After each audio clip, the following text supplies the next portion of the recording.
Well, good evening, folks, to Wednesday webinar number 32. Most of you know me as the president and founder of this academy, Dr. David Rawson, dentist, London, Ontario. But if we have any newcomers, and I hope there are, welcome to our academy. And I hope you find tonight's presentation not only interesting, but helpful for you starting tomorrow. Okay, so this is who I am. I own and work in the TMJ and Sleep Therapy Center of London, Ontario. The presentation is called A Bite Registration That Really Works. What are we going to learn tonight? The objectives are to have a review of the osteopathic model of medicine. Some of you have heard those words, but maybe don't quite understand it. It's imperative that I at least remind you about some of the anatomy that you should be aware of. I'm a TMJ specialist, they call me. So I start from the back end and work to the front, but I think we all need to know a little bit about how our jaws work. Most importantly, I'm going to demonstrate the Phonetic bite technique, how to actually do it on a patient that you can do tomorrow. And then we're going to review the effect of that. We're going to review the AHI reduction using this technique. I'm a general dentist, not a specialist. My practice is limited TMJ, chronic pain and sleep disorders. To prove that I haven't been home for many years, here are many of the credentials that are attributed to my time in the field. I'm not going to read them off, but for those who don't know me, I've been involved in leadership for some time. This is the building I work in. It's called the Southwest Wellness Center. It houses my specialty practice and my former general practice. We have 5,000 feet under one roof, 8 operatories, and lots of area to practice what I do, as well as the general practice. And updated, I just came back from the AADSM, the American Academy of Dental Sleep Medicine, and of course learned all kinds of new things. So I've inserted into this talk, which you've seen before, some updated information. The very first thing that I'd like people to understand is that, and I think our professions, medicine and dentistry, are starting to understand this, but pain, TMD, and airway disorders are actually intermingled, and we can't treat one without thinking about the others and understanding how they may affect each other. So in my practice, about half of the people that present as a sleep-related patient also exhibit some TMJ structural imbalances. They have a jaw that clicks or pops, doesn't open as wide, but they think they're here because they can't sleep. Their dental night guard makes them clench more. This is a sore point for everybody in the audience, but all we were ever taught in dental school was to make a night guard, basically flat, upper jaw, lower jaw, and let them wear it all night long. And all that really does is let you clench on more on something else other than your own teeth. So it does protect teeth, but it doesn't address the structural problems that I want to bring to your attention tonight. These people go to bed in sympathetic dystrophy or sympathetic overdrive. They've been chased by the tiger for a good part of their lives, and they may also have a restricted airway. And they wake up exhausted, as I think most of you will understand. Some of this is review. Most of you should know this already, but I think about 50% of the people that I see on consultation for sleep concerns fail to understand the difference between snoring and sleep apnea, don't really understand what it is. Here's a very simple cross-section of a human head in a supine or back position. And I can't use a pointer on this slide, but if you look down to the very bottom, you'll see the uvula and the tongue collapse when we're asleep, and we don't have any control over muscle tone, and the airway gets blocked either partially or totally. The first evidence of that is snoring. We all snore from time to time. Most of our patients think they're here just to get rid of the snoring so they can share a bed with their partner. Okay, so now this is a video, and I'll be quiet.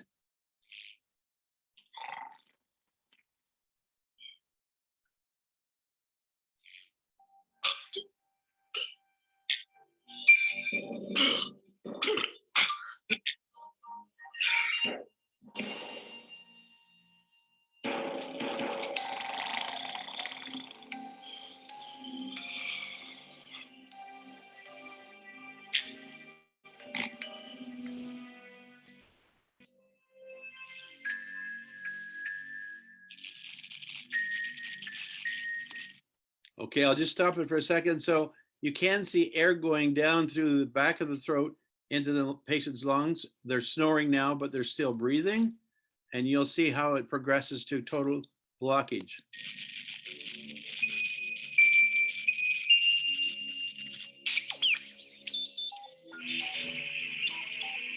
The airway is now blocked.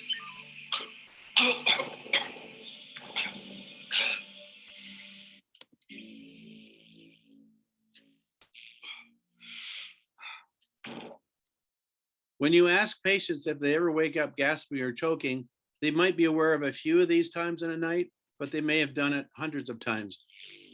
So what you saw there was, it starts with snoring, flapping of tissues, which disturbs bed partners and family members, but it isn't a threat to the patient because they're still getting air. And as the collapse increased to the point where the back of the throat was obstructed and he stopped breathing, and you saw flashes of orange and yellow lights flashing from the brain down, that's the brain sending signals to get him breathing on his own. And he ends up gasping and choking and wakes up for a split second or two and thinks it happened only once or twice. And in fact, it may be hundreds of times. Okay, so I'm a really simple guy. I don't use a lot of big medical terms when I speak to patients all the time, because I want them to go home understanding it the way I'm trying to present it. And I'm saying that breathing is just a plumbing problem. I've got 4 pictures of different size tubing. I know our airways aren't that great in size, but essentially we have a muscular tube that takes air from outside into our lungs and back. And the tube ideally should be fairly rigid so it can't collapse. And if it didn't collapse, we wouldn't be here tonight. So just think about it as being an airway problem, like a plumbing problem. Okay, so you're going to hear the words hypopnea and apnea. Hypopnea, or hypo as it implies, is not a complete blockage, but a partial obstruction. So again, using a very simple concept of a garden hose, the cheaper the hose, the more flexible it is. You just have to bend it a little bit and you partially obstruct it, restricting airflow. That's what a hypopnea is. An apnea is a total blockage of it, or a complete kinking of the hose, and that's more significant because you're starving yourself of badly needed oxygen. The most important, a couple of most important concepts, and I repeat these slides on purpose so that you don't miss it. We as dentists cannot diagnose sleep apnea legally ourselves. We need to work with our partners, our medical partners.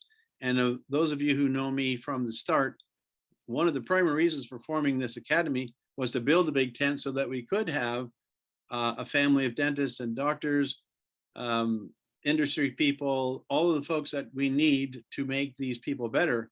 As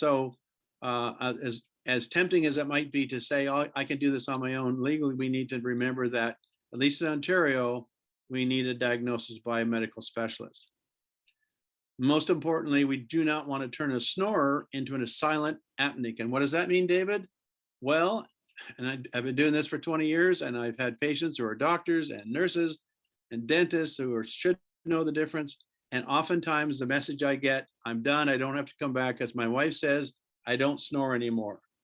And that is the most dangerous approach, I think. So lack of sound does not necessarily mean you're healthy. The silent apneic is the one who you didn't know about because you didn't test for it or didn't measure it.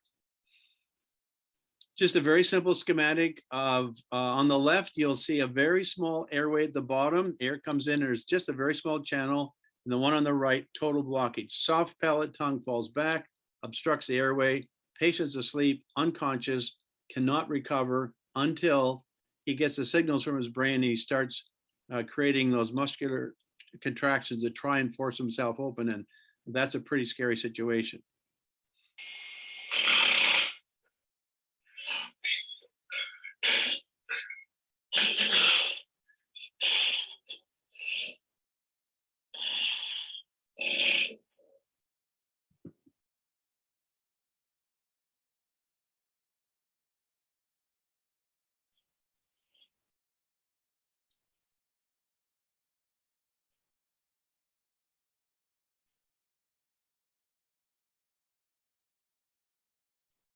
So now you'll see his stomach and chest muscles working rhythmically, doing the Heimlich on himself because he hasn't been breathing for 20 seconds. He's totally asleep. His eyes are closed.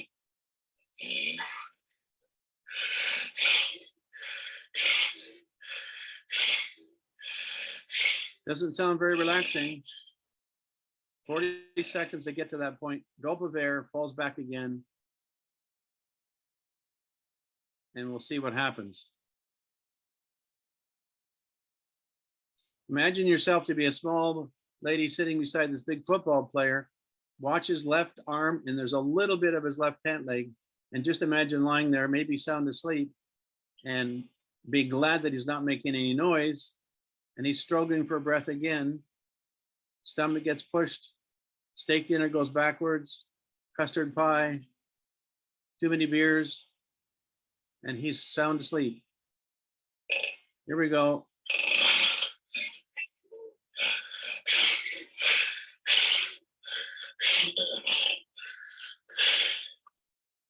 You've probably all heard patients tell you that they've been hit in the night, flailing arms, hit me with his elbow, or she did.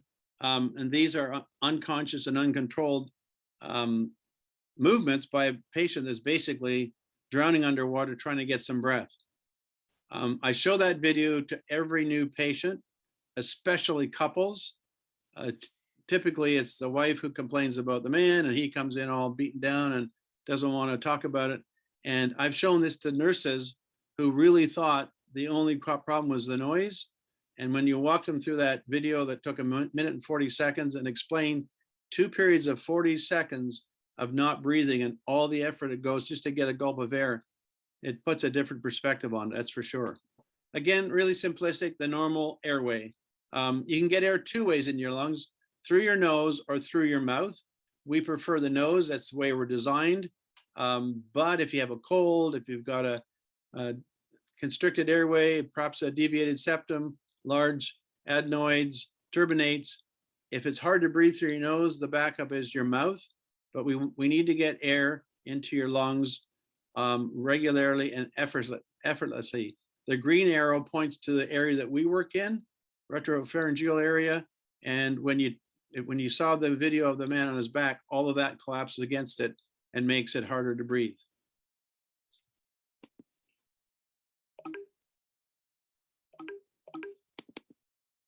Okay. Just to remind you that it's about the size, sometimes, but not always. There are rules about neck circumference, 17 inches and above for men, 16 for women. Probably in the last 5 or 10 years, not many people have gone to the office in a shirt and tie, but I can proudly remember my shirt size, my collar size, and my sleeve length many years ago. And when I went to Dallas this past weekend, I found out how much my shirts had shrunk since before COVID because I hadn't dressed up in 3 years. So what are the risks of not treating apnea? Well, people fall asleep at their desk, and that's not good. Remember, you do not want to turn a snorer into a silent apneic. Remember, we have to separate pain, airway, and TMD. Life begins when the pain and fatigue ends. This is all I do now, and it's quite amazing to see people wake up to the reality when their headaches are gone, their neck doesn't hurt, they actually sleep like they haven't for years. So life begins for me when we can get them out of the pain and get them breathing again. You've all seen these stories. This is an older picture, but these are all real traffic accidents where drivers fell asleep. Now, we're all been educated on the airway to some extent. Every one of you is going to see a number of patients before the long weekend. If you just spend a second or two to look past the teeth and have a look at the back of the throat, this is a normal airway. The uvula is a piece of tissue hanging down the middle. The Gothic arch is the lower end of the soft palate, and the tongue should be flat. There are 2 big holes for air and food on the other side, on either side. Normal versus obstructive, and again, you should be looking for this. The top picture is the one we just saw. On the right side, very large, long-hanging tonsils coming in from each side, a very long, floppy uvula, and then an oversized tongue. And I suspect there was a mirror handle placed in the middle of the tongue to depress it. So the photograph could be taken to show you this. You'll see these every day. We're designed to be obligate nasal breathers. It's the preferred method for respiration for all patients. No one should be forced to or to regularly breathe through the nose. You get a lot less oxygen that way, and it's not as healthy, but it is the backup plan.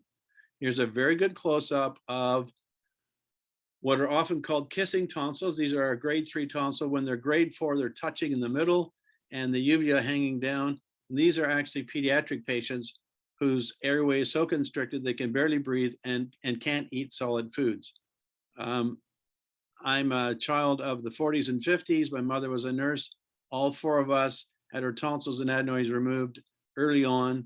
It's not done much now, but this is an ongoing concern for those of you who have pediatric patients. Just have a look at the back. Another way of looking at it is the Malin-Patty classification. I'm not going to go into this in great detail, but there are numbers of ways of just getting a quick overview. And as you look at class 1 to class 4, you'll see less and less of the normal airway. And on number 4 to the right, total obstruction, you can't see anything. This is a WAIG patient standing up. Think about them lying down on their back.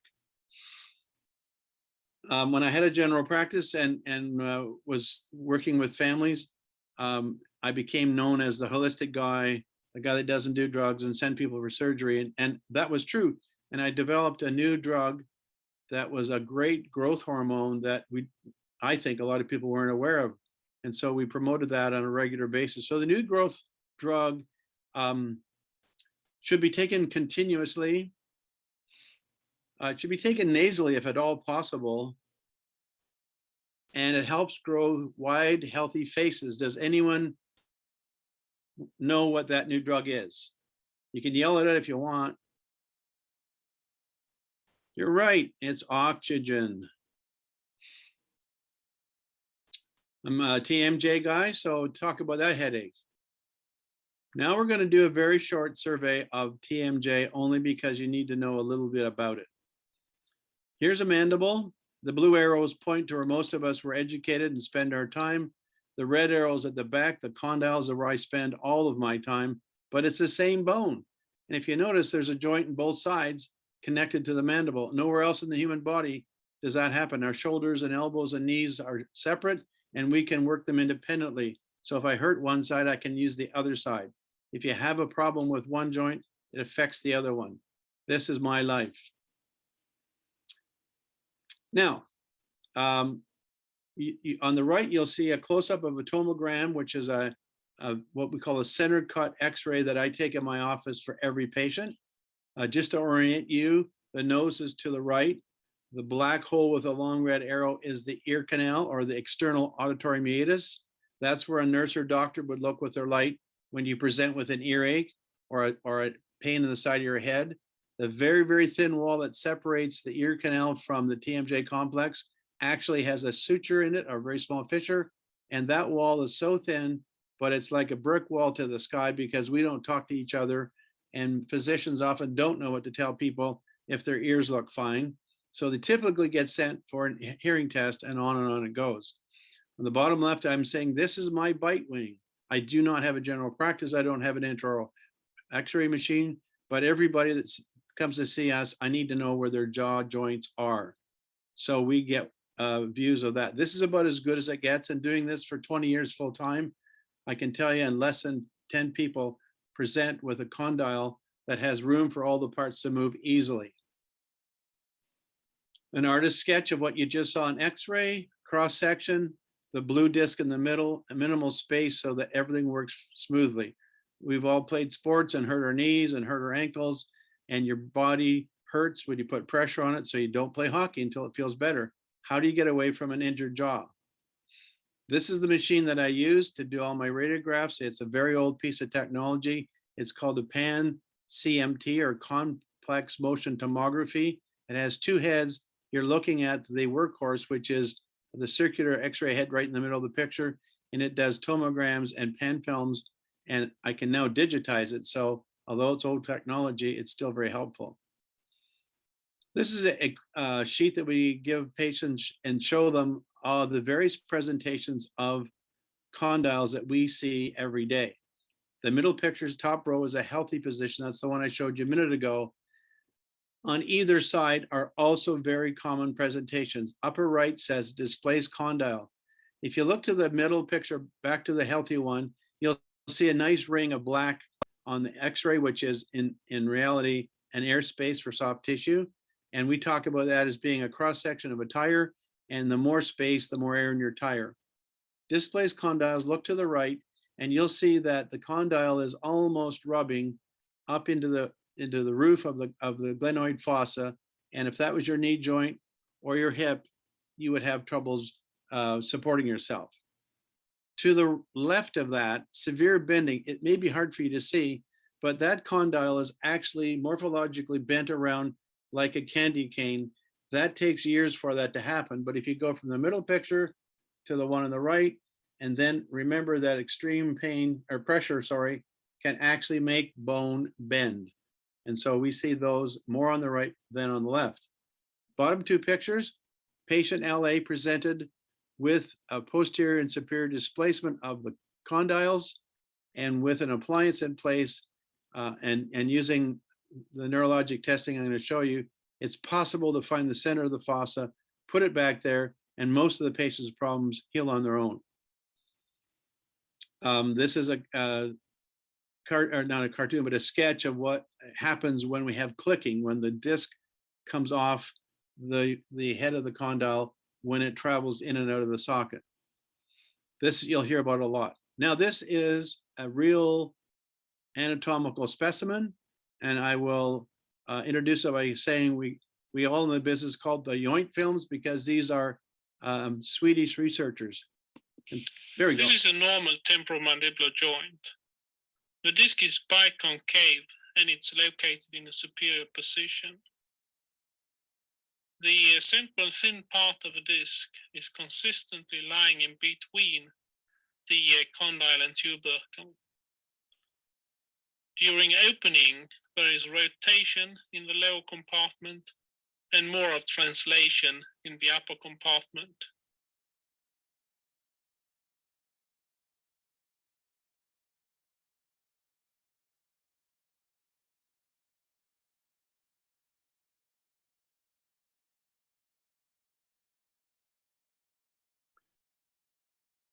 This one has no sound, but it's called a reciprocal click. And you can almost imagine it vibrating or making a noise. So you see the disc pop off the condylar head as the joint goes in and out of the fossa. This is real tissue. This is a real situation, and it happens to millions of people all the time.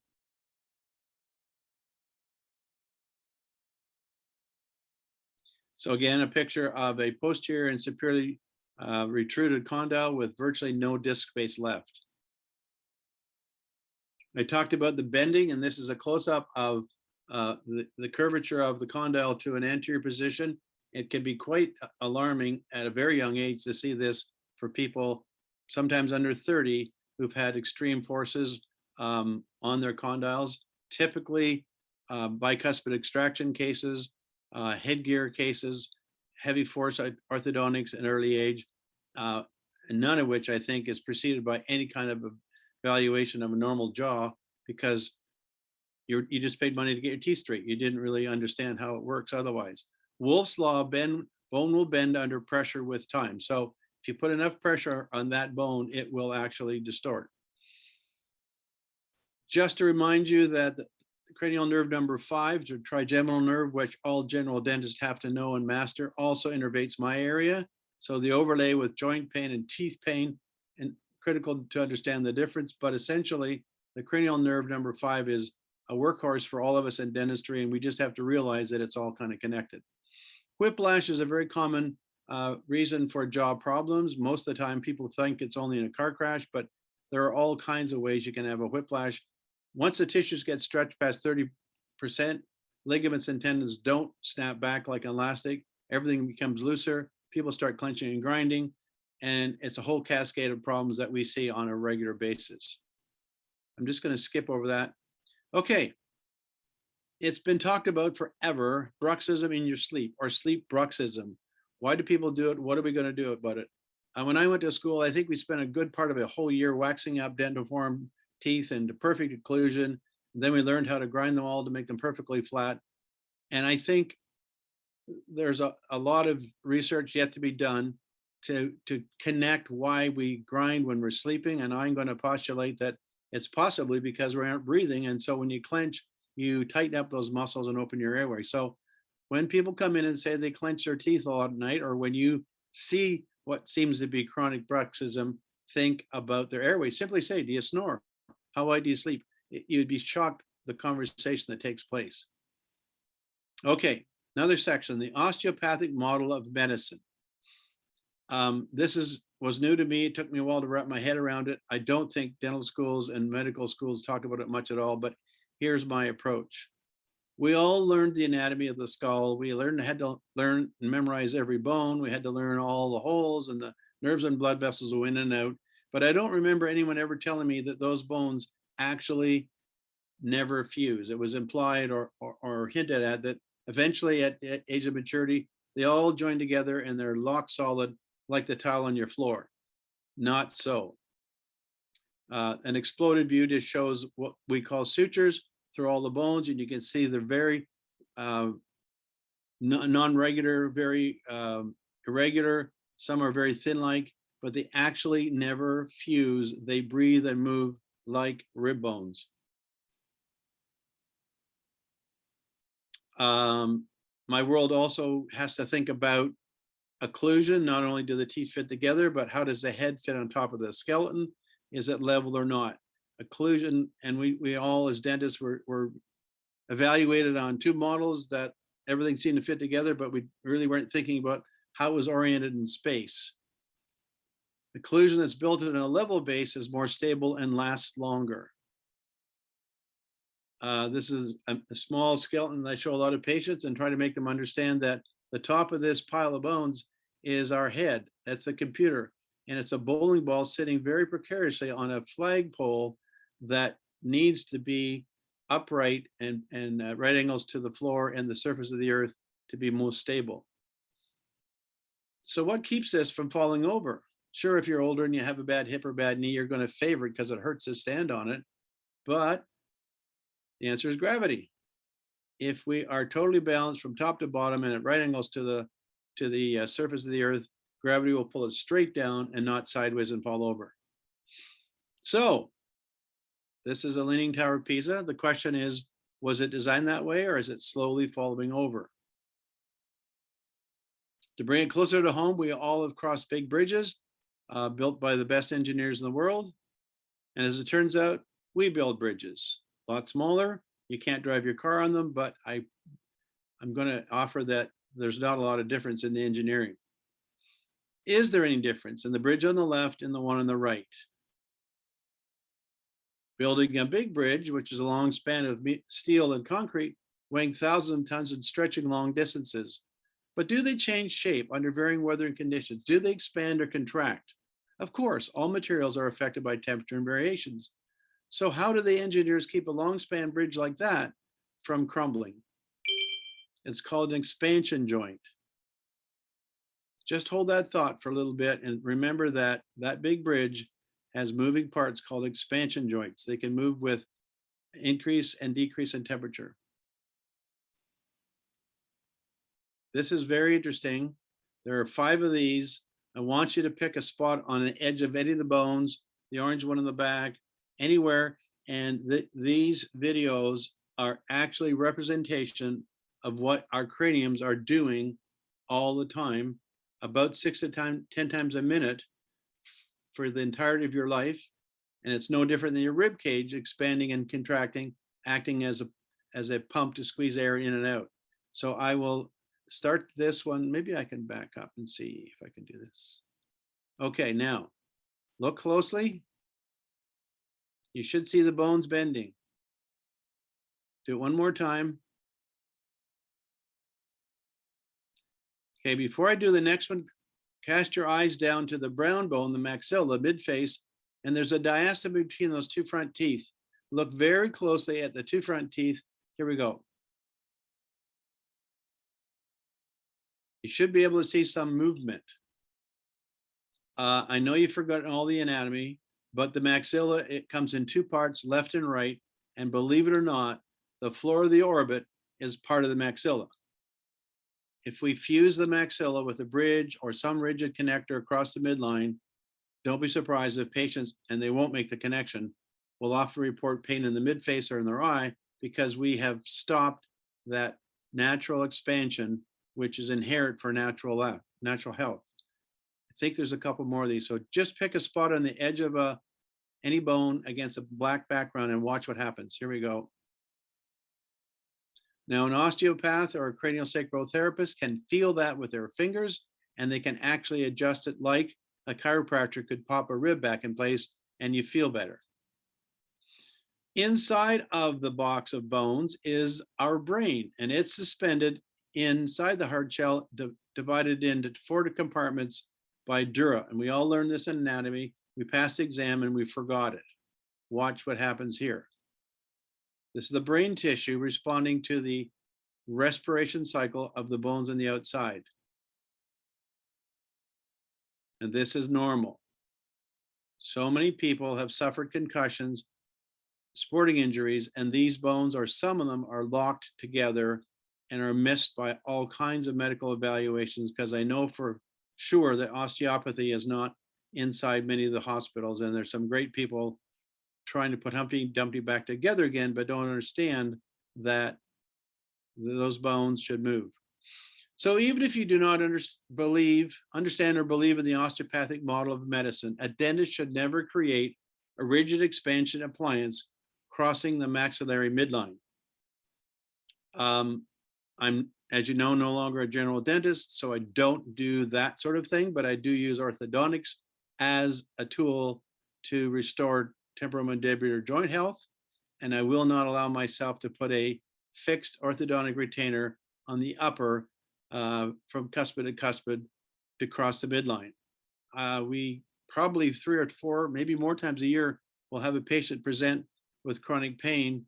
And oftentimes they previously had orthodontics, sometimes with extractions, actually many times with extractions, with or without a history of headgear, but a rigid wire glued to the back of the teeth so the teeth don't move. And if you know much about orthodontics, this is far more rigid than orthodontic itself, because a bracket is attached to the labial surface and the tooth slides along a wire. Even if you never took the braces off, you'd still have some room for the teeth to move. When you actually glue 6 teeth together in the back, they're locked in. And believe it or not, a number of times, all I've done for my chronic pain patients as a very first step is to pick up my handpiece with a 7406 gold finishing burr and just make a quick cut in the middle.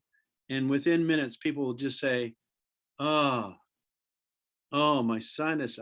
For years, I've been telling everybody about it, and every test that they have to diagnose it never finds anything. So just remember that a fixed rigid appliance across the midline is not in the patient's best health osteopathically. Now we're going to talk about sleep, and I know you've all seen people walk around with cups of caffeine to keep us awake because we're chronically fatigued. This is a bit of an overkill. I'm not sure if this is a double-double or not, but it's a spoof on Tim Hortons. You don't have to do this, but before you get into the mouth and get doing whatever you do, just look at your patients, look at their eyes, listen to their voice. This man's worn out. He's been in chronic pain. He's probably a bad sleeper as well. And it shows. The eyes are the portal to the soul. And it's so much fun for my staff and I to see these people perk right up when you get rid of the problem. It looks okay. Life begins when the pain and fatigue ends.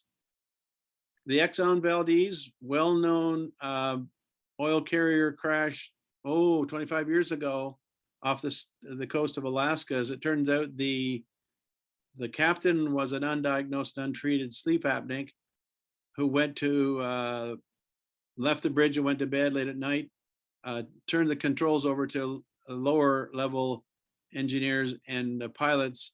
And as it turned out, the man in charge at the time, I think a third-rate pilot, also was an undiagnosed and untreated sleep apneic, and of course fell asleep. The ship went off course and the bottom of the ship was ripped out, and we know the story about the disaster that's probably still there 25 years later. So these are not mild incidents. They can cause all kinds of problems. I'm a private pilot.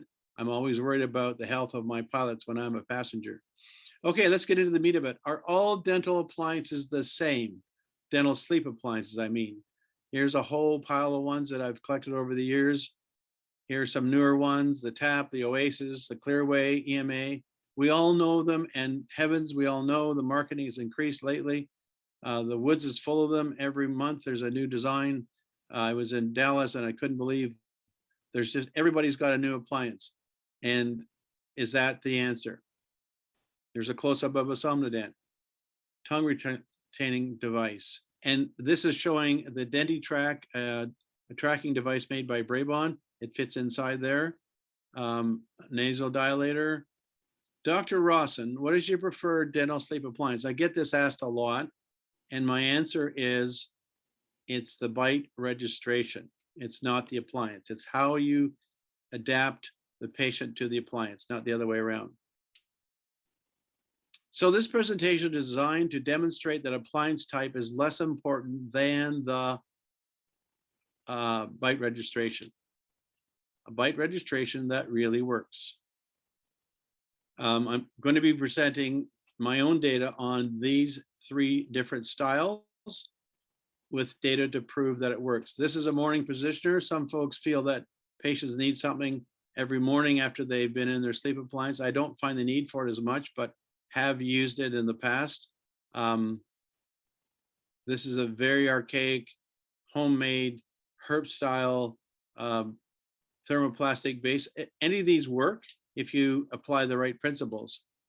This is, believe it or not, a full upper denture patient with a full set of teeth on the bottom. And many, many years ago, he was quite desperate because he was leaving town in a short time. And I just took a prefabricated base, flipped it upside down, and added a whole bunch of acrylic and opened his bite by 10 to 15 millimeters, what you're going to be seeing a lot of tonight. And that worked just as well. This was a truck driver who was going to lose his license in a short period of time. He was referred to me by a local ENT, and we made a huge extension on a mouth guard to open his bite. So just get used to looking at that kind of vertical and understanding that it works. There are all kinds of risks with everything we make in the mouth, and splints and night guards can actually make things worse. There's lots of science to document that. Okay, so what are you going to do when you get a patient in, and what are you looking for? And if you're not into TMJ too much, here's some screening tools. Range of motion scales. How far can patients open? We generally talk about it in millimeters, and we generally talk about what we can measure between upper and lower central incisors. To be clear, you really should add or subtract the over bite if there is one, but essentially anything under 40 is generally a red flag area. So this little cardboard scale that we use, 40 and above, is generally a healthy situation. Given that I'm in a limited practice, it's a referral base, everybody I see shows up with a problem. If you go out in the street or in your own practice, a good percentage of people wouldn't fit in this category. Sometimes people talk about, well, how many fingers do you have to put in? About 3, because if you look at this finger, it's about a 15 millimeter wide appendage that you can just use to measure, not yourself, but patients do. This is how it's used. You hook it over the lower central and you just have the patient open as far as they can. And you read the number off the scale. This is 45. It's above the pink zone. This is one indication the patient has a fairly healthy opening. 1 finger, 2 fingers, 3 fingers. The next slide will hopefully you'll laugh at, but I had a patient who called me up and said he was doing so well he didn't need to come back because he can now put in 4 fingers that way. You got to put them on top of each other. You can't do it sideways, but he thought that was the thing to do. Remember, airway, pain, TMD, you got to understand they could be correlated. Okay, this is all I do. I'm just going to let you look at a number of pictures and we'll give you 5 or 10 seconds. And I just want you to get a sense of which ones you think might be a quote unquote TMJ patient. There's one, obviously younger patient with an erupting cuspid upper left side. Number 2, deep bite, crowded teeth. Number 3, number 4, number 5, number 6. Believe it or not, only half of those patients fit the criteria for us to treat their jaw joints first. So you can't always tell just by looking at the teeth. Falling asleep on the job, you're going to miss a deadline. Notice the eyes. Okay, pain begins when or life begins when the pain and the fatigue ends. Let's get to it. The most important thing that I want people to understand is that two-dimensional measurements and thought concepts, I think, are old news. Why is it old? Well, referring to our earlier discussion about balance and posture, and remembering that the head should be level and balanced over the long axis of the body. If the dental arches are not level as discussed above, then it's possible that the airway can also be distorted or kinked to set you up for failure with the airway. So we're going to introduce a new concept. So MAD means mandibular advancement device. It's referred to in the medical literature all the time. And what doctors think is we just keep pushing the mandible forward until we either run out of space or we don't succeed. I want you to think about MVD as being a better way, and V is the vertical. This is what we're going to talk about tonight, the vertical part as opposed to the aid part. MVD, the bulk of the mandibular movement is vertical. We're going to demonstrate tonight that you don't have to move the mandible very far forward, but you have to drop it down a significant difference. Less of the movement is advancement. MVAD, so capital V, small a. I did that on purpose to remind us that the bulk of the movement is in a vertical direction with a little bit of anterior movement. It's a better description. So 2D is going to be replaced by 3D. M means mandibular movement. Vertical is 75 to 90% of success. Only 10 to 25 is the anterior movement. So I spend a lot of my time trying to hit the bullseye before we even start advancing. MAD now becomes MVAD. So what does this accomplish? So rather than relying on a passive and arbitrary mandibular measuring systems such as the George gauge or other man-made systems, let the patient's nervous system guide us to the proper mandibular position. Let's ask the patient's brain, where should we start? Because I don't know you as well as you know yourself. The solution is the phonetic bite, tonight's topic, and it really works. Some more videos. This is my older uncle. Hello, I'm Dr. David Rawson, Clinic Director of the TMJ and Sleep Therapy Center of London, Ontario. My staff and I have created a short video for you today to demonstrate the application of the phonetic bite technique as used in dental sleep medicine appliances. Before we go chairside, a couple of words about the difference between our approach, which is three-dimensional, more holistic, and more in tune with the patient neurology, and the conventional two-dimensional approach that we take by looking at two sets of teeth and deciding what is a better position. We are going to take the onus out of the doctor's mind and out of the hands of the clinicians and actually ask the patient's brain neurologically, where's a good starting place for our bite registration? So we're going to extract the mandible from the cranium metaphorically and ask our patient to help us situate in 3 dimensions where the mandible would be best suited to open up the airway and reduce the amount of sleep apnea and snoring. We're now going to go chairside and demonstrate these principles in practice. So, clinically, we're going to go chairside and check our patient's occlusion before we actually take our phonetic bite.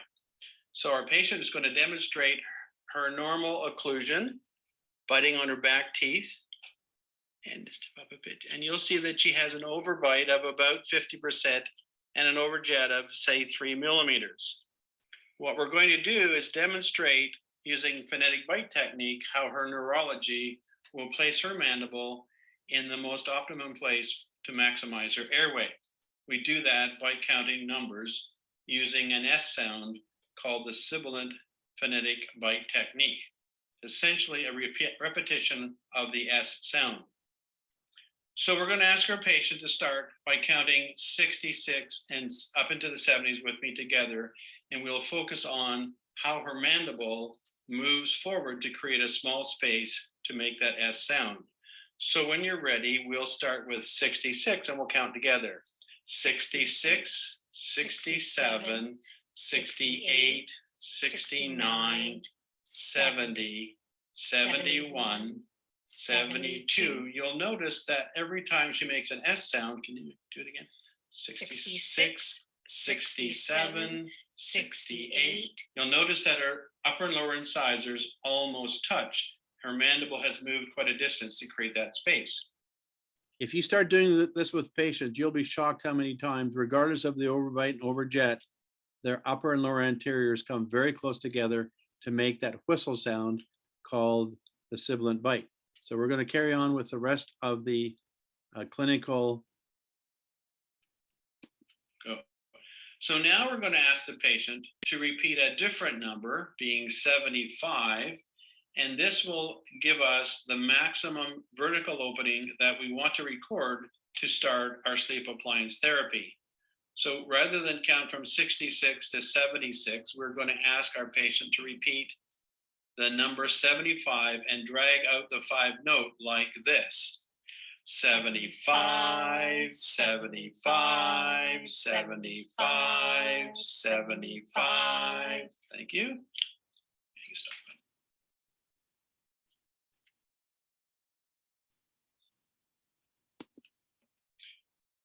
Okay, now clinically what we observed was the maximum distance that the patient demonstrated by holding the note 75.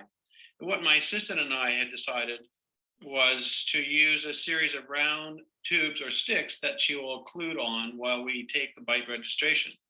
So now we're going to place a round plastic tip, which is actually a disposable saliva ejector, and she's going to rest, you'll notice, in an end-to-end position, and I'm simply going to inject fast setting silicone bite registration between her upper and lower teeth to record that space.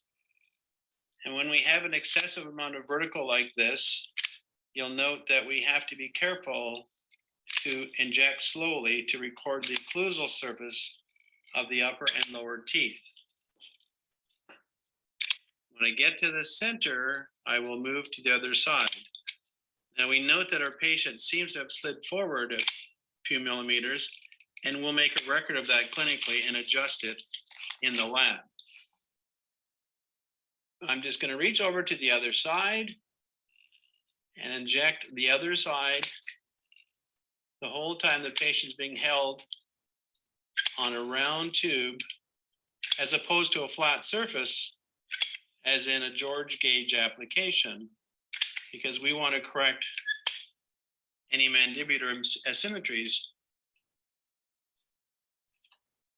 And I will hold that. My assistant takes the gun away, and we just tell our patient to relax for another 30 seconds until we confirm it's quite firm.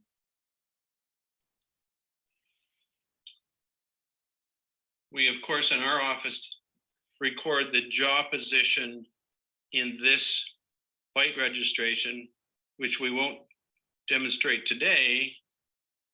So we'll now simply remove the tube. The patient doesn't move. We simply remove the tube. She doesn't want to give it up. She's a hungry girl. Thank you. Turn a little bit so we can show the people there's a fair size opening. You'll see in a few minutes how that translates to her clinically and on the articulator. Now we're simply going to ask the patient to work with the assistant to wiggle and slowly pull this out. And it was able to come out in one piece. Thank you. And this is a perfect record of her occlusion, upper and lower, and this becomes our phonetic bite for our dental appliance. Okay, so let's do the phonetic bite. We'll start with 66 and we'll count up into the 70s. 66, 67, 68, 69, 70. Very good. Thank you. Now we're going to do 75 and repeat it. 75, 75, 75, 75. Excellent. Thank you. Now we're all set. So we're going to have you bite on this orange stick that's about the size of that space. And Fran's going to hold it. We're going to inject some fast setting silicone putty, and it'll only take about 2 minutes. Okay, there we go. So if you can just close on that for us lightly. I'm just going to pull that back. Okay, good. Just like that. Thank you. And we are just going to reach inside. And if you try not to move at all, we're going to fill in that space. And if you want to move over, Michael, to get a closer look if you want. I don't know if you can see too much. I'm going to reach to the other side in a minute. There we go. And I'm just filling in the space slowly, and it'll start to harden pretty quickly. In a minute, I'm going to reach across the front and do the same thing. And sorry. There we go. Super. That's excellent. Going to come across the front. A little bit. Oh, just that's good. That's great. Thanks. Keep going, Mike. So we're going to go for a picture. I'll just take the tube out and I can do a close in on what it looks like. Okay, good. Did you think you're going to? Probably not. It's probably much, eh? Take sure. Huh? Yeah. Well, then we have to do a diagnostic one to show the difference. Let's take an x-ray. Okay, so don't move. I'm going to twist the stick. Oh, she's a hungry girl. You okay? Mm-hmm. Don't move your teeth. I'm just going to, there we go. Now you're locked into that purple stuff. If you just zoom in for a second, Mike, I just want to show the distance here. Good, great. Thank you very much. Got it.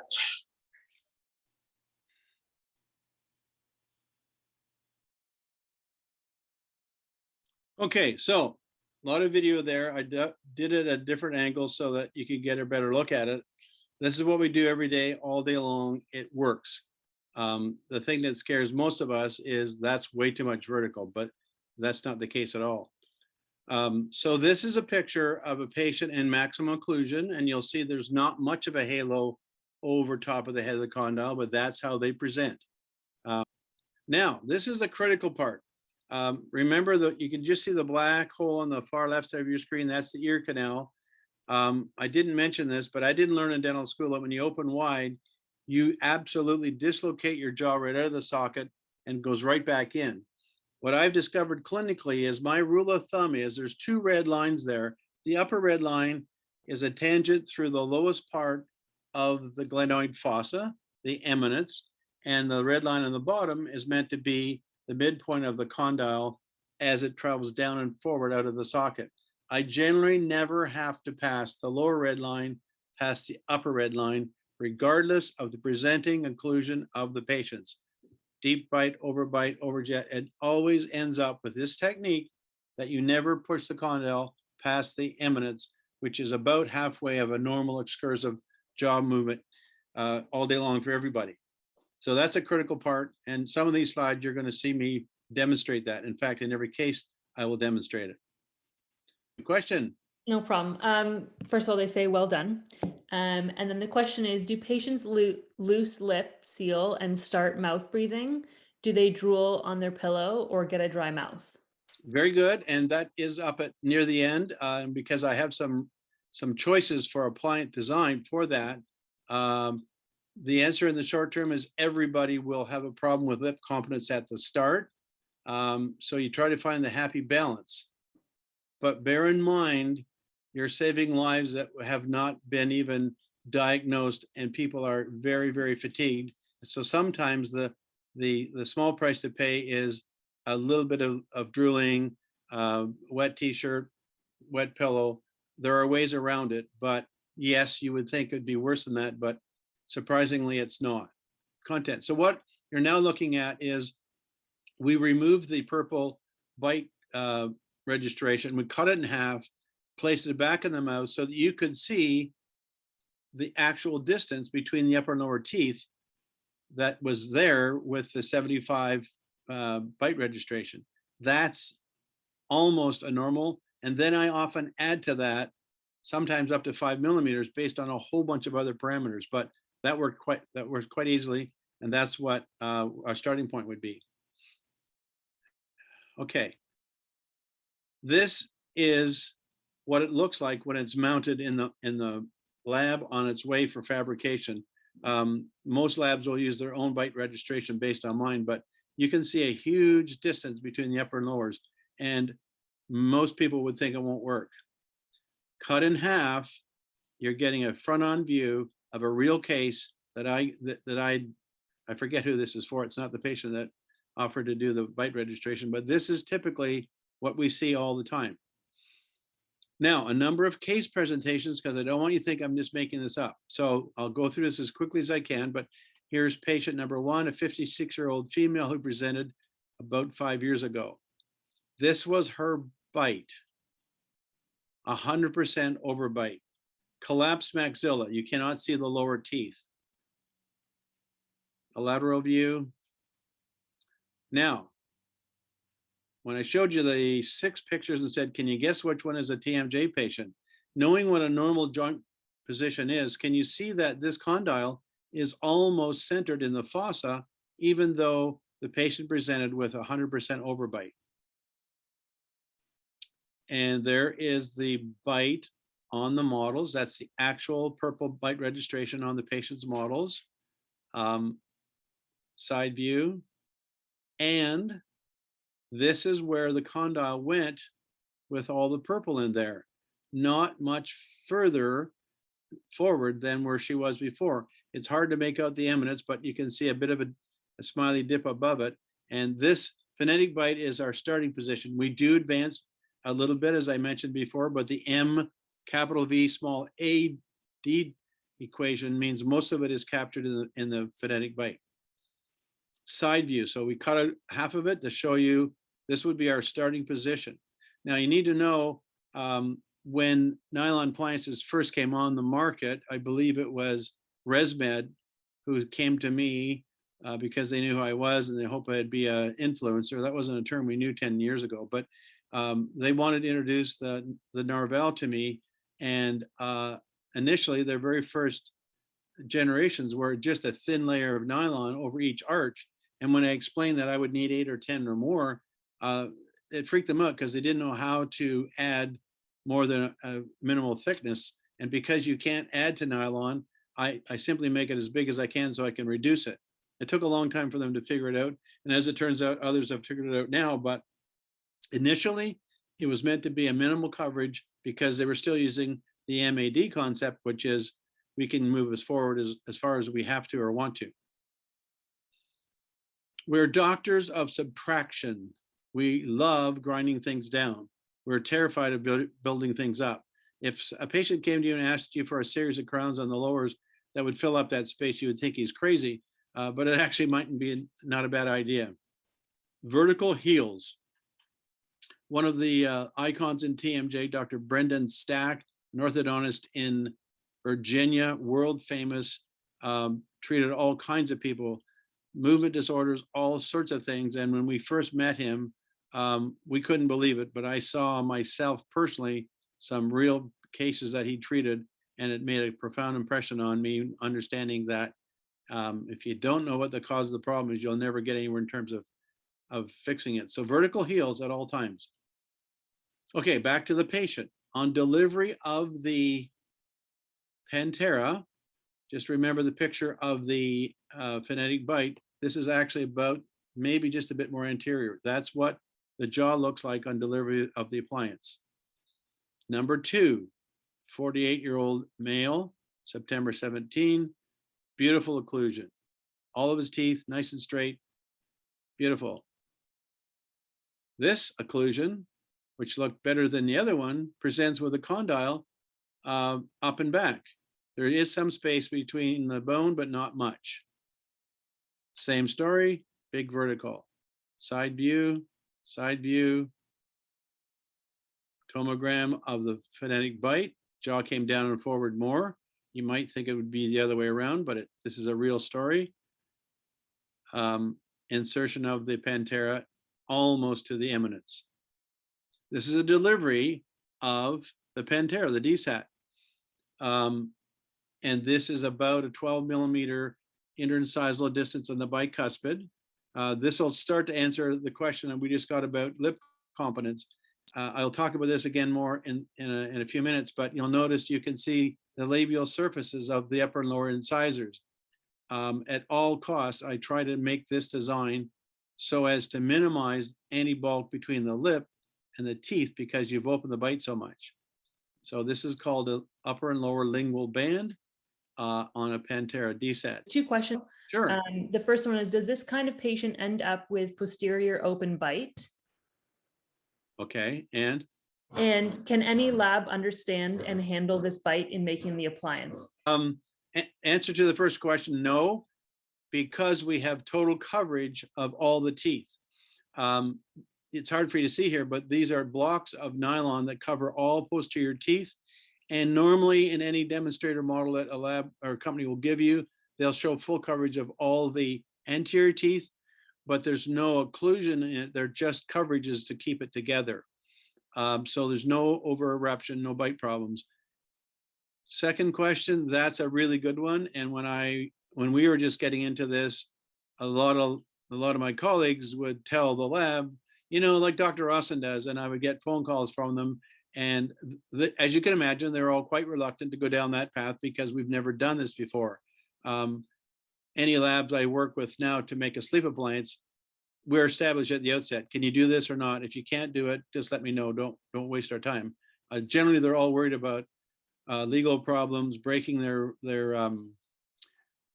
FDA agreement or whatever. But it's a game changer, and you just couldn't send it into the lab and expect it to come back exactly like that. So it's a bit of education for everybody. So I threw a question at what does anybody see wrong with this appliance? This is day 1 delivery. Can anybody see anything wrong with the appliance? Remember I mentioned 2 flat surfaces? You'll see that there's a bit of a cant. The nylon's only touching on the posterior, maybe half, more on the left than on the right. We actually fix that when it gets delivered, but I forgot to take a picture after we deliver it. So nylon being applying a material I can reduce, but I can't add to. So I have a mini lab at my office, and we just take it apart and grind it down to flat as possible. So these people are skating on nylon pads at an excessively high vertical opening. There's a better view from the side. That wouldn't be acceptable. I just did another case today that came back that way. When you understand all the things that go on from the time it leaves your office to go to wherever, to be converted to a 3D image, get to be milled somehow and come back. It's amazing that it gets this close, but most of the time I do nothing to them. But whenever I see a bit of an offset, I just simply reduce, probably in the upper distal part, and make it as flat as possible. Side view. Okay, number 3 patient. And I've selected 3 different presenting occlusions on purpose. Number 3, 64-year-old male. Wow, bang on occlusion. Trapped maxilla. Cross bites. Gold crowns. Not the healthiest looking teeth. How is MAD going to fix this? He's already end on. Here's occlusion, tome of his occlusion. Condyle centered, lost some disc space, but he's 64 years old. And so we go through the same process every time, same, purple, purple, purple, big bite. The labs are always understanding when it comes from me. Phonetic bite, tomo, down and forward. You imagine those 2 red lines down through the middle of the fossa, or the eminence, and then up through the middle of the condyle. We're still well behind the red line. And we insert it. So I've shown you 3 different cases. You've been very patient. Here is what you came for.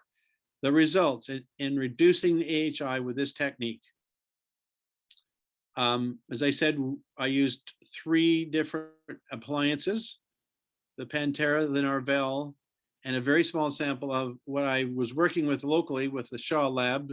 And so we called the Shaw Snore Guard using a Herbst connector on a thermoplastic base. There's an Narval. Now, it's hard for you to see this. I believe we already have this paper available on the website. Is that not true, Bianca, from before? Yes. Okay, so these charts are reproducible, folks, from our website. But I just want to give you the overall results of this. So this first slide is a Narval, which is no longer available because ResMed pulled it off the market. It was the first nylon product, followed then by the Pantera, and they were in a horse race neck and neck for a number of years, and then Narval left the market. So the average AHI reduction in this sample of 14 people was 73.7%. The left-hand column is simply the patient identifier initials. The first column is the pre-treatment AHI. So most patients come to us already being screened, and their scores, if you can see the figures, are 71, 47, 67, 59. The average at the bottom says the average AHI pretreatment was 45.6 in the sample of 14. The next column is the post-treatment AHI, and you go to the bottom, and the average was 11.9. We dropped it from 45.6 to 11.9. If you look to the third column, the average reduction was 73.7%. Medicine for a long time thought 50% reduction with CPAP was about as good as you can get because compliance was not high as well. As you probably know, if you're doing any of this seriously, you'll know that the medical world kind of figures that we shouldn't be playing with severes at all because dentists don't know what they're doing. This is meant to prove that wrong because most of them, in column 1, you'll see, are 30 and above. Okay, so Narval, we reduced the AHI by 74% almost. And then along came the Pantera. And we did a study with 16 of those people. You have to realize when you do studies, some get called out because they don't come back for testing or whatever. So these are only cases that we completed from start to finish. Again, the font is smaller because of the screen size, but we reduced the AHI by 78.5%. And you'll note at the end, most of these are severes. And now the Shaw Snorgard, which we made locally, thermoplastic bases. I added all kinds of parts. You'll see a couple hooks for elastics, which I no longer use, and the Herps arms, which are adjustable. But all of that technology is old-fashioned, and it makes me crazy because so many of our patients can't follow instructions, and they'll turn a screw one way and then backwards on the other side, and everything gets all messed up. Very small sample. 2 patients, one in 33 and one at 64, so they're both severe, and we've got them down 79.24, all validated with PSGs or HSTs and confirmed by professionals to be accurate. So that came down 79%. Results by pre-op OSA category. In other words, let's look at severes, moderates, and milds. Severe cases, sample size of 26. Severe is 30 and above, 76% reduction.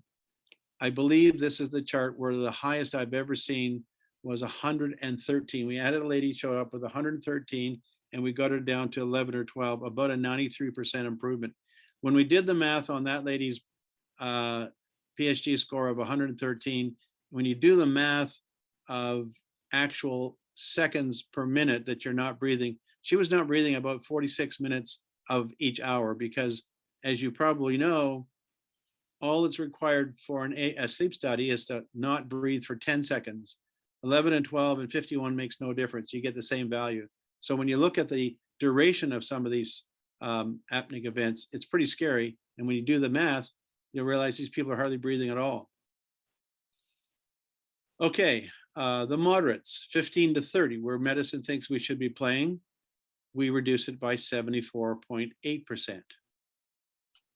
All types of appliances, a sample size of 34, and there we are, 113. It's in there way down near the bottom. It's hard for you to see, but 113 to a 13.1 and an 88.4% improvement. That woman was so thankful because she's got her energy back. Average reduction, 76.5%. This is all stuff you all can do. Okay, so what appliances are best suited to the phonetic bite technique? due to the excessive vertical in the view of some, the following features of an OAT best suit the phonetic bite. Thinnest coverage on the labial and lingual. Thinnest connectors in the buccal corridors. Connectors are anything that joins the upper and lower, a Herbst arm, anything that connects them. Because basically I tell patients, we're going to give you 2 hockey pucks to wear all night long, and we're going to connect them so they don't fall out. So we want thinnest coverage, and we want thinnest connectors. And the labial surfaces should be clear of material. And I call that the lingual bands, upper and lower, to facilitate lip seal. So this goes back to the question someone asked, how do you keep their lips together? Well, honestly, it's not that easy when you open a bite that far. So you have to be choosy with your patients. The small females who've had bicuspid extraction have a huge problem with it. But if you do good work with nasal airway maintenance and working with people that can help you, ear, nose, and throat people, when patients get comfortable, we then tape their lips. And we don't do it right at bed. We have them wear it around for a couple hours.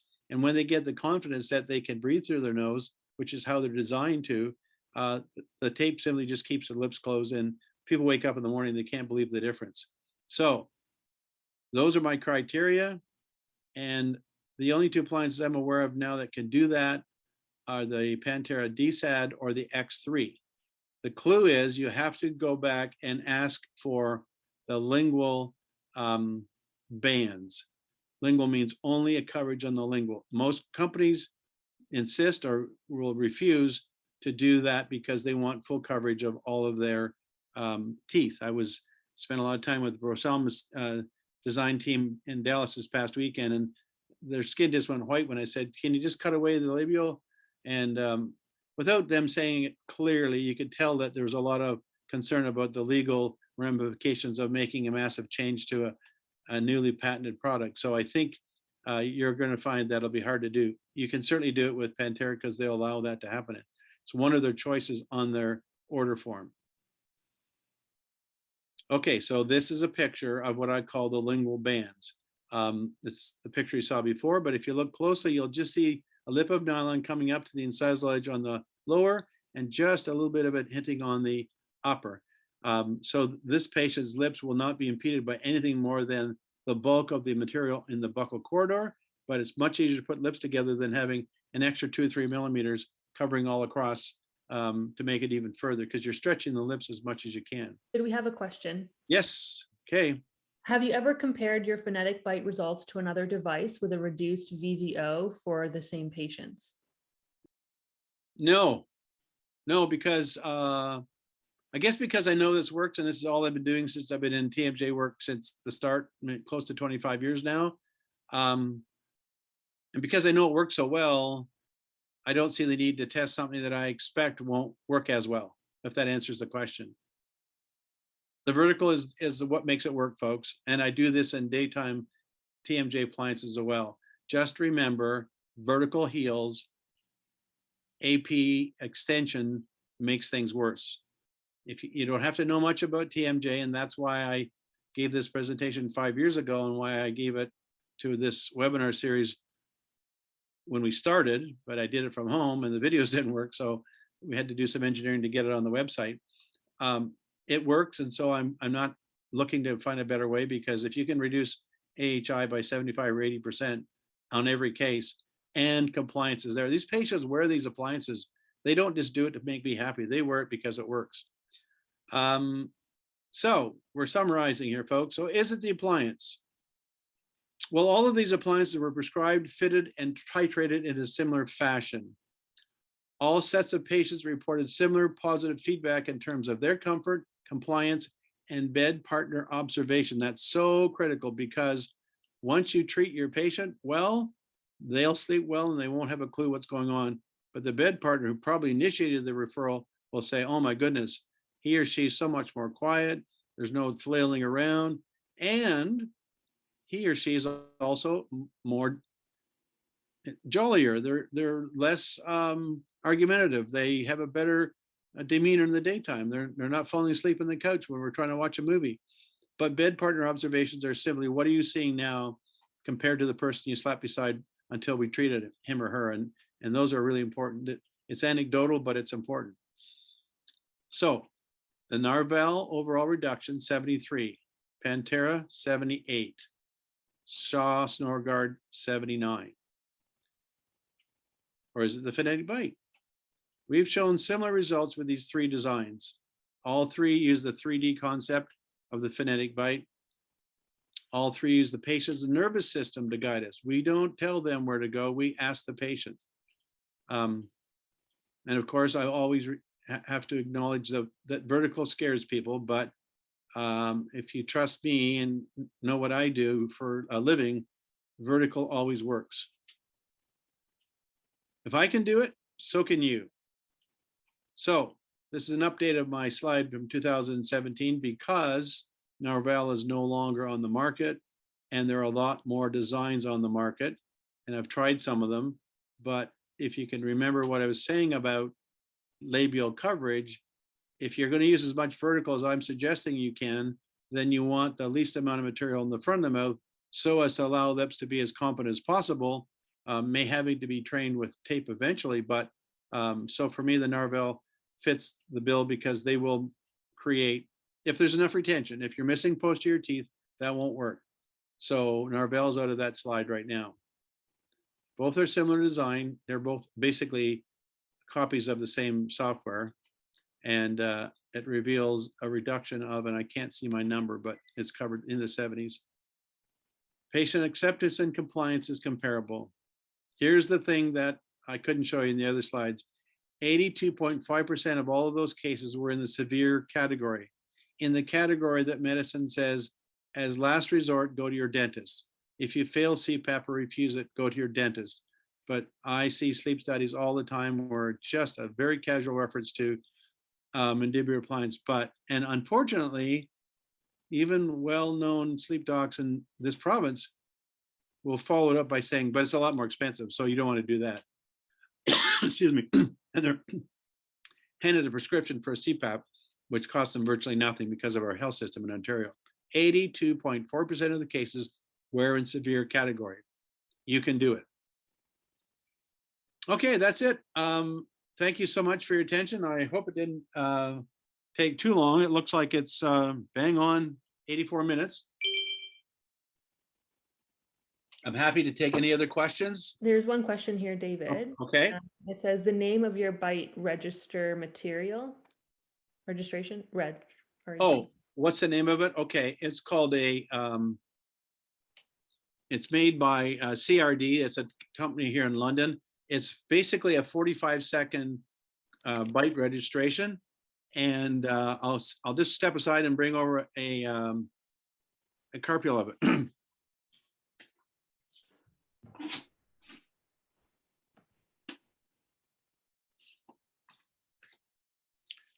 So it's clinician's choice. It's sold by Clinic Research Dental here in London.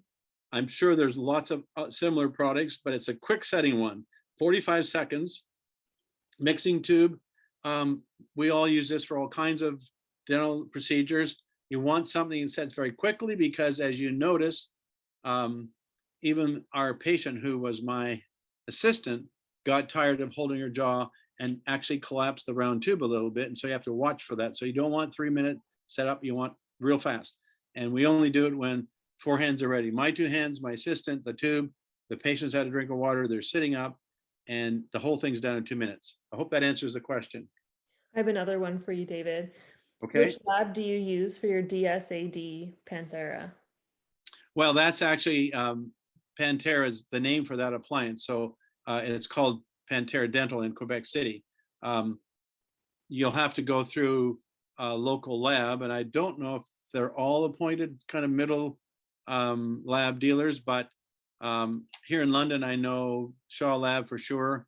A lot of the bigger labs would be kind of the middle shipper. When I was in the States at Dallas, I saw lots of companies advertising every product that you can buy directly from the manufacturer. So a lot of it is streaming the business line.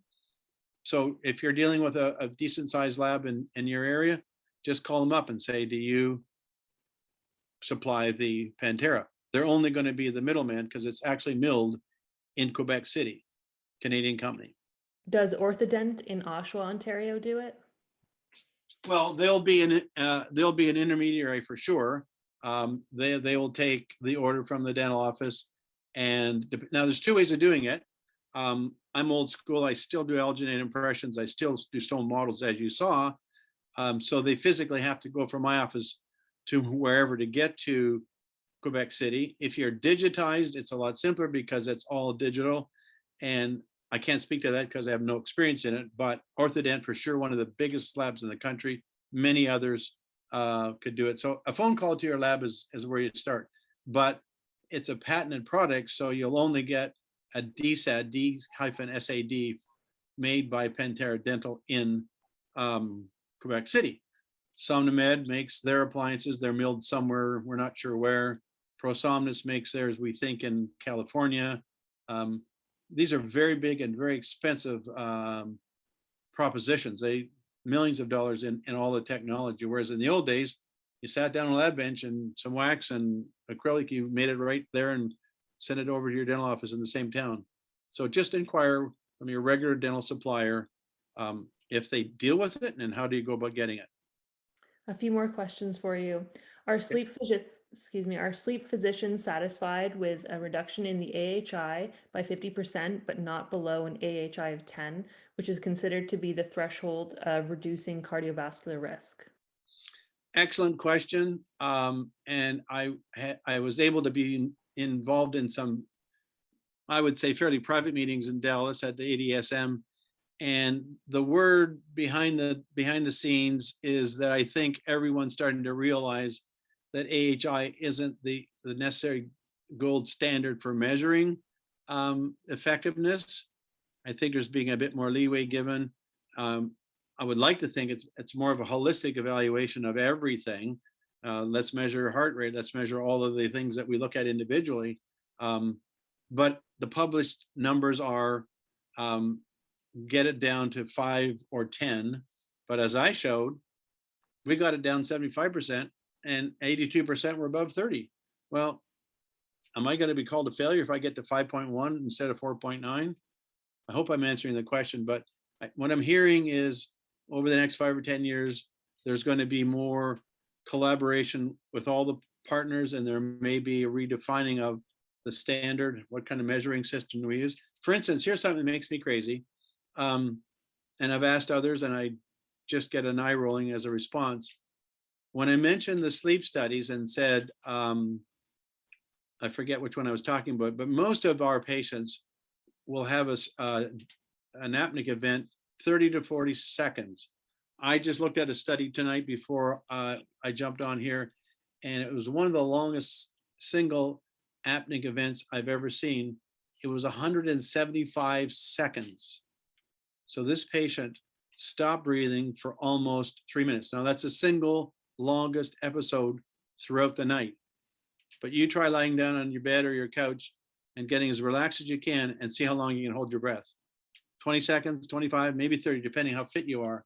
But 3 minutes, when I show that to patients, they cannot believe it. It's all measured by equipment. It's nothing I make up.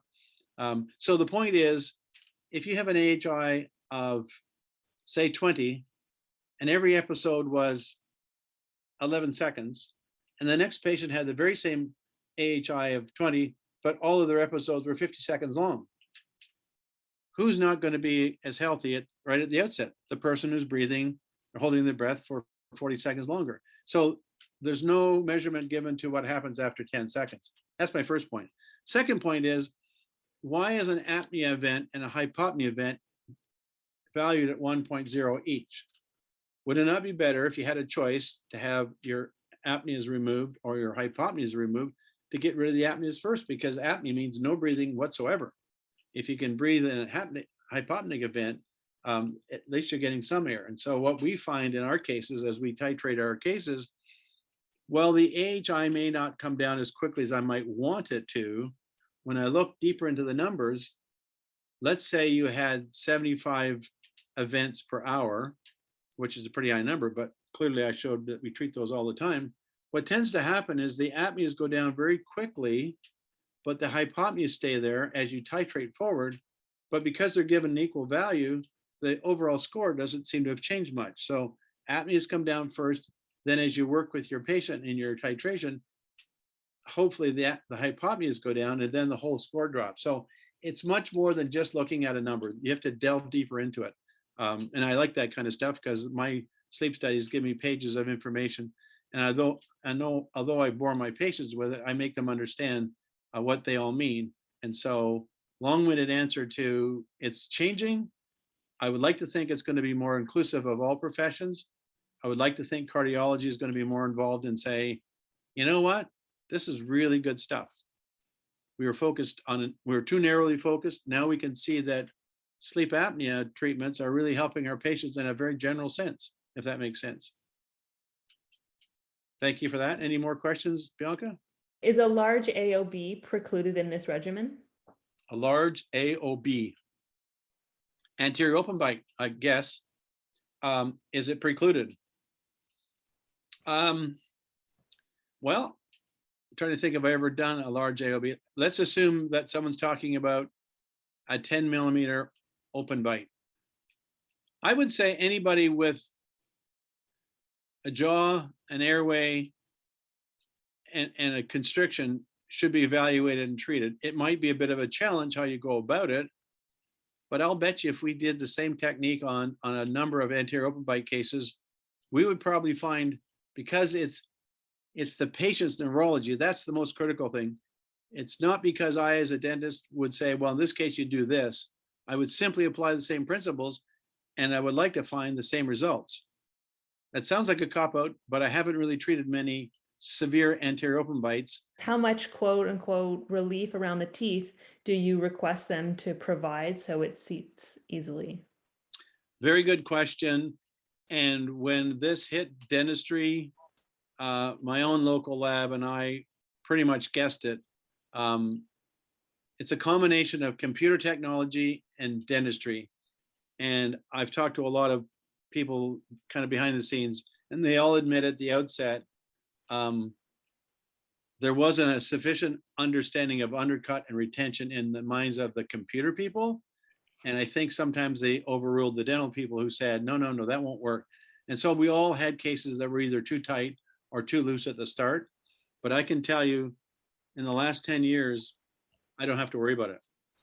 Case selection is important. So if you send a case in where there's no undercut at all or very flat teeth, depending on the company, a number of them will add attachments to the teeth, like the Invisalign concept, where you can have a little bubble of acrylic placed on a tooth to help hold the appliance in.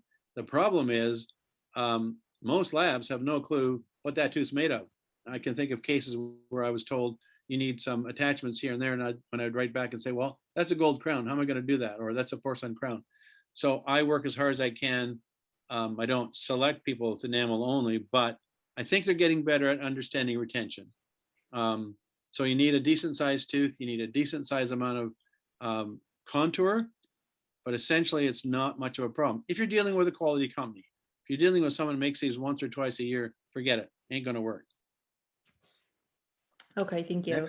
Next is, which appliance do you prefer for edentulous patients? Well, isn't that interesting? Just today, a former TMJ patient called up. I think the complaint was she had a crack in her TMJ appliance, and it's 5 years old, and we better get it checked. And here's what I learned about running this kind of practice as opposed to a general practice over the years. You take the bit of information and you ask a million questions. And as it turned out, my receptionist, who's on this like a dog with a bone, found out that, because we hadn't seen this lady for years, actually was diagnosed with sleep apnea years ago, actually was provided with CPAP years ago, and actually isn't wearing it anymore because it bugged her face and leaked and all that. And never once was she called back since her test in 2014. So, and most of these patients drive an hour or two to see us, so we try to be as efficient as we can. Long story short, it went from, can I come in to get my appliance checked, to, did you know that we can treat people who don't wear CPAP regularly? Or did you know that sort of thing? And she was like, really? Oh, I didn't know that, even though our walls are plastered with it. So she came and we started chatting to her. And the lady said to my team member, "Oh my goodness, my husband's out in the car. He snores. Can he come in?" "Sure," said our receptionist. So he came in and sat in the corner. And so while I was listening to the patient and trying to delicately explain the situation, I looked over at him because she said, "John snores too." And John's in the corner with his baseball cap down and his sunglasses, trying to pretend he's not there. And so at the right time, I leaned over to him and said, "So you snore a bit, do you?" "Well, that's what she says." The man was a complete denture wearer. The man was diagnosed, let's say 20 years ago. He'd been edentulous all his life. He's thinking he had his PSG diagnostic study with his teeth in. Clearly, he had an OSA level high enough for him to be prescribed a CPAP machine, which he got and which he wears faithfully. What do you think the first question I asked him was when we got talking about it? "So, do you take your teeth out at night?" "Well, of course, everybody does." And I said, "Well, think about this. What if we had you put them back in to help your airway?" And he said, "What are you talking about?" So I took a mirror, just a hand mirror, and had him look at his face with his teeth in. And he's a little older guy, a bit of a scruffy beard. He didn't look all that healthy, but his vertical dimension was what you'd expect someone like that with older dentures because they were down. We had him breathe through his nose and with lips closed and made a snoring sound. And I said, "Okay, let's take your dentures out and see what it's like when you're sleeping." His face collapsed like crazy. He could almost touch his chin with his nose and he could barely breathe. And I said, "What's that like?" "Oh, it's terrible." I said, "Well, you've been going to bed every night and you take your teeth out and you lie on your back and the machine's blowing like crazy. So tonight, why don't you put your teeth back in?" So the answer, that's a long-winded answer to, you start off by asking if they actually wear their dentures. I've told so many people as a starting point, let's just get those dentures in there and see what happens. Now, I don't know if he'll come back because they think he's very comfortable with his CPAP. And if my advice to put his dentures in, which won't be a problem because he's had them all his life, makes his wife happier because she doesn't hear any snoring, and because he's never been tested for CPAP effectiveness, I'm simply just a bystander saying, try that. If, however, he decided, because she's now going to get herself a Pantera, that he wants one, that'll be a different story. And I showed a case where I actually made an appliance on natural teeth against a denture. I haven't inquired with any of the modern 3D printed people if they can do it on a denture. I know it's possible to do it on a denture base, but I haven't gone there yet. Does that help as an answer for whoever asked that question? I hope so. Okay. The next one is our last one. It's not a question, it's just a clarification. It says, for accuracy, ProSomnus devices are only milled in Pleasanton, California, for all markets, including international markets, to control the manufacturing process and minimize input of error, and deliver the bite registration provided by the dentist within 0.25 millimeters on 3-axis. Okay. I'd almost suggest that Wendy's on the line, but I won't go there. I knew it was Pleasant Town. I knew it was in California. The point is, these were not the most transparent situations when they hit the market years ago. It took me a long time to find out where the Avant was milled, and that's a SomnoMed appliance. And even company people would say, "Well, we're not quite sure, but we know the plane goes to Texas and then it flies across the ocean." So you just imagine all that different hands that touch it, and just more places for error. I'm not digital, so I have to rely on a stone model getting transported and not chipped or broken, because that's the only representation I have of my patient's oral structures. But you're right, Pleasant Town is the name of the ProSomnus place. Right. Well, folks, this was a different format. I hope it worked for you. I'm always available for any help whatsoever. Please call me, write me, email me, because this works. Every one of us should be the expert in our city, in our town, because so many patients have no idea that we can help them, and it's so much more effective than a CPAP. And my frustration as founder of this academy is that after 8.5 years, we're still not recognized by our sister profession to a very high level, which makes it an individual challenge for each and every one of us to do the best we can.